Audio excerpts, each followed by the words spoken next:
And I'm going to be having to talk to my landlord and my creditors and say, hey, listen, this is where I'm at. What can we do?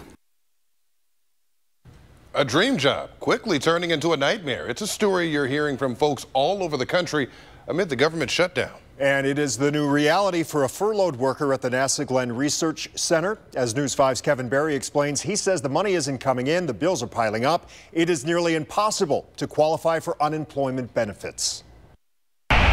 They have that big sign that says research and engineering for the benefit of all. And my first day driving in there, that really made me feel like, yeah, this is it. This is home. His work home, NASA Glenn Research Center. That job security is definitely one of the things that drew me to it. But now he's sitting at his home, waiting for the government shutdown to end to get back to work. I don't have a lot of savings built up.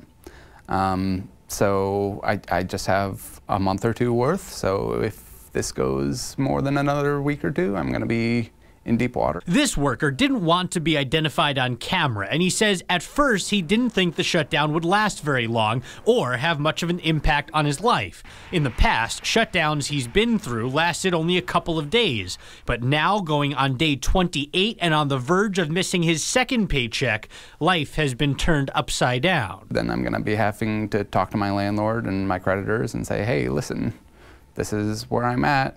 What can we do?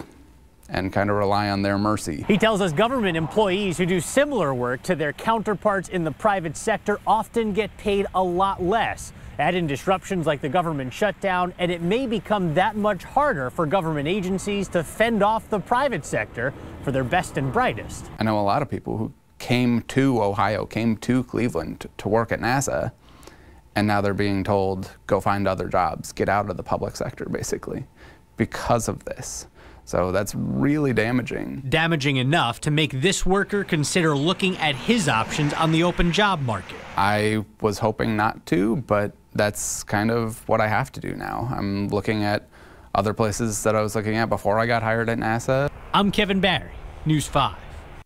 Now, at the time of the shutdown, NASA Glenn workers were conducting experiments and research projects to accompany several upcoming space flights. But now, the lost time will cause even more delays because of the shutdown. NASA Glenn currently being staffed by bare-bones essential workers, and they are working without pay.